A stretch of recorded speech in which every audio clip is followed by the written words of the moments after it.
Welcome back, ladies and gentlemen. This is the 10th episode of Rennie, Unhinged. A very minor accomplishment, but still, I've never gotten to anything public with more than like 3 episodes. So, I could have said that back at episode 4, but 10 is usually when you have some recognition. So, welcome to episode 10 of Rennie Unhinged, and you may have noticed the shirt that I'm wearing. I'll slide over so you can read it. It may be a mirror image in the camera, but today, Tuesday, April 14th, marks 8 days since Baylor University. Wait, today's Wednesday. Marks 9 days since Baylor University became the 2021 national champions. I can just hear the applause in all of your individual rooms as you're watching this.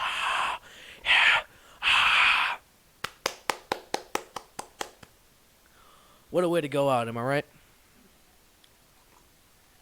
But yes, last Monday, Baylor straight beasted on Gonzaga, and what was final score, like 84. I don't remember exactly what the score was. It was a double-digit victory. It wasn't as brutal as Houston, but it was pretty close. They managed to salvage, I think it was not, if I'm not mistaken, it was 19 points. We beat them by 19 points, and we had a 25-point lead against Houston at halftime. So I mean, 19 points against an undefeated team in a national championship. One of two things is true there. I mean, one team is either severely underrated or one team was severely overrated. And I don't think that Gonzaga was overrated. I've heard many people talk about this. They're like, well, maybe Gonzaga was overrated. I don't think so. They're a very well organized team, a very well coached team that had a lot of really good players on it. What they didn't count on is for Baylor to be the best defensive team and flying around the court as they did. Defense is one of the hardest crafts to perfect in any sport. Football, I would say one of the hardest positions other than quarterback, just because you have to know everything, is playing defensive back because of how technically sound you have to be in order to be very good at it. It's all read and react. The wide receiver has the advantage of knowing where he's going. You have to read and react to him and keep your foot in position. You have to have impeccable footwork to be a Jalen Ramsey or a Jair Alexander type defensive back. You have to have good anticipation to play defense, and all this stuff that I just mentioned for defensive backs also applies to perimeter guards in basketball. And our three guards, Davion Mitchell, Jared Butler, and Maceo Teague. Davion Mitchell, there's a reason that he won, Big 12 Defensive Player of the Year, because he's a beast, and he will annoy the hell out of you. He's a pest. And he just bullied Jalen Suggs for most of that game. And I also got to shout out one of our reserves. Sorry. Number 10, Aaron Flagler, who came in, and I believe he hit like 2 or 3 threes. We were 3 short of the national championship record for three-pointers at 10. So not only was it a great defensive game, we also were shooting lights out. We shot just under... I think it was just under 50% from 3 in the game. And for the longest time, Gonzaga just couldn't get anything to fall. And that's in part because of defense. But towards the end of the game, they started hitting shots. By that time, the game was out of reach, and it didn't matter. But defense, Aaron Flagler. Watching him and Davion play defense, sliding their feet, hands up, body into the ball handler, but not making contact to warrant a foul call, and just annoying them to where that's pretty much all you can really say. It's very difficult to disrupt a team's rhythm, especially an undefeated team's rhythm, as much as Baylor did in that game last Monday. The old saying is defense wins championships, and that was very apparent.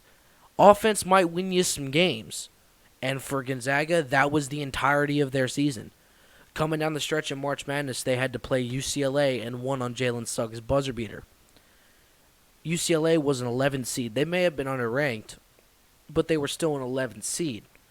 Took that team to overtime, and they won, I want to say 93-90 in overtime, which is extremely high scoring for college basketball, because in college basketball they actually play defense, and I'll explain that here shortly, probably, because I want to talk about Davion a little bit more, but I'll come to that. I'll refer to that a little bit later.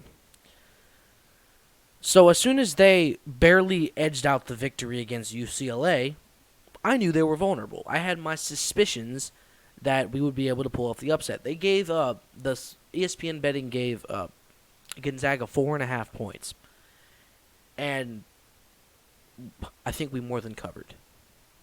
But they'd also given them like 11 or some points against UCLA. Like they gave them against UCLA an outrageous spread, and UCLA took them to overtime, only to have Jalen Suggs hit that shot in overtime. So it could have gone to double over. It very well could have gone to a double overtime. But as soon as that happens, it was apparent that Gonzaga is a very offensive-based team, and their whole game plan is to run their system so effectively that they will outscore you no matter what you do. They're not a very good defensive team. They're not very highly rated. Baylor, on the other hand, in their Final Four game, had taken down Houston. The Cougars had the number 2 rated defense in the nation, behind the Baylor Bears. And we had a 25-point lead on them at halftime. What does that say? Well, we're a good offensive team on top of being rugged defensively. I mean, 2 categories we led the league in, led all of NCAA in all season: 3-point shooting percentage and defense. Those are what we're the best teams in the NCAA at. And those showed in both our Final Four and the national championship game. Those were very apparent.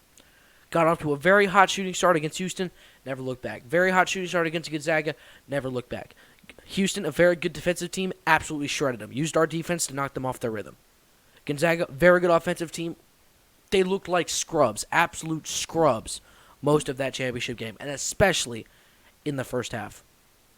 I mean, they cut it to 10 by the end of the half, and I was getting a little bit nervous just because you know how offensive this team can get. Our team did back down. Got up into their body, and we got bigs that got shoulders that look like football players. I don't know. There's just all these jokes going around that they lift with the football team. I can't tell you if that's true. If it is, it definitely worked out. Because Mark Vital, our starting power forward, I believe he's 6'6" or 6'8". So he's a little, I say undersized. He's a little bit shorter for a power forward. The dude is like 265 pounds of muscle. He looks like a miniature Zion Williamson. He doesn't have the finishing ability as Zion does, but as far as, his arms, the man's built like a miniature Zion Williamson. And he showed that in the national championship, his hustle and his grit. Doesn't matter if he's undersized or not. Pulled down 8 offensive rebounds. And Flo Thamba, Jonathan Chachua, I call him Chach. JTT, that works too. We're just bullying Drew Timme the entire night. The Fu Manchu looked more like a frown in that game because he could not get anything going because of how good our defense was. It was just an all-around fantastic game by the Bears. And ultimately, they didn't know what they were getting into. Maybe they did. Maybe they were still a little bit, tired from having to scratch out against UCLA like 3 days before. Maybe they were a little bit nervous because all right, well, a good offensive team can put a fight against us. I don't think they expected how we were going to come out of that game and how well we played. There was a watch party at the football stadium for that championship game, and then the entire city of Waco was just, especially the Baylor students, are just like partying all night long. Because nothing says, congratulations, you've won the championship, like flaming couches. And I'm dead serious about that. And even still, now, you can drive down the street and see, the remnants of a couch just chilling on the side of the road because you're happy, I guess. I don't know. I don't know what about people being happy makes them want to burn things. I can understand. I don't agree with it, but I can understand why you want to burn stuff when you're mad. BLM and that stuff. They shouldn't, but it's more understandable that when you're like happy and you're like, hey, we just won, let's burn a couch. Why? I don't know. I don't get it. Two pretty funny things happened during that watch party though. If only for the fact that like, as soon as you put everybody in a group, we'll just go bizarre. We'll go ape shit over the stupidest stuff. Like winning the jump ball, everyone's like, ah yeah. But we had a lot of reason to get hype in that game. Joe Biden come up to address the college teams. They got booed by a majority of the people there. That was hilarious. Like me and my buddies are just sitting there. We just started just boo, just kind of like joking at first, and then they just started ringing out across the stadium and across the field where the students were sitting, and I just started laughing. I didn't expect that at all. That was pretty funny. It goes to show how popular the most popular president in United States history is among my university where they get mostly Democratic votes. And then and then in the middle of the game, the PA announcer comes on and says, we want to make sure everybody wears their masks on. He starts doing this whole live read about, make sure your masks are on. And he got booed mid-live read by most of the people there. And this continued with his read like nobody happened. So he just, I want to make sure everyone's wearing their mask and boo. So we can get some shots from CBS. And didn't even miss a beat and just kept reading whatever he was trying to say. And it almost showed virtue signaling because he's like, hey, we want to make sure we show that Baylor University cares about our health and safety. I'm pretty sure 80 to 85% of the people have either had the vaccine or had the virus in this group. I mean, there was only maybe, I want to say at maximum, 1,000 people there. It was a decent crowd, but it was not huge, and it filled up the entire stadium. Well, then again, most of them were on the field. So I could be wrong. There probably were a lot more than that. But it just is like, oh, by the way, you have to put these on because we have to show that Baylor cares. Isn't that quintessential virtue signaling? Like, the entire state of Texas has opened up to full capacity. The Rangers' home stadium, Globe Life Park, is at max capacity. Yet we're still we're still doing this? I don't know. I just thought that was funny too. So back to what I was saying earlier about Davion. Davion and Matthew Meyer, and I believe Jared Butler, all three of them have declared. Matthew Meyer retains eligibility, and he's a fan favorite guy coming off the bench. 6'8" or 6'9", one of the only white dudes that primarily plays, and he's got a mullet now. And he's just all around. He's a pretty good player. Plays defense well, can shoot, works above the rim. Very fun guy to watch. Fan favorite among all of the students here. They've all declared for the draft, and Davion Mitchell, in the most recent weeks, especially going through March Madness, is poised to make a lot of money in the league, because as I mentioned, the NBA has shifted from the defensive prowess that used to, run around it in, say, the Gary Payton era of the late '90s, and you have several, maybe about 5 or 6 very elite on-ball defenders now. 2 of them, I would say, play for the Clippers. But even then, there's not guys that are like their sole job is to play defense, like a T.J. McConnell who just harasses you. His job is to steal and make passes. You just don't have that.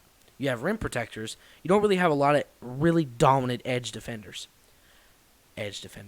Perimeter defenders. And I think Davion Mitchell can have that impact on an NBA team.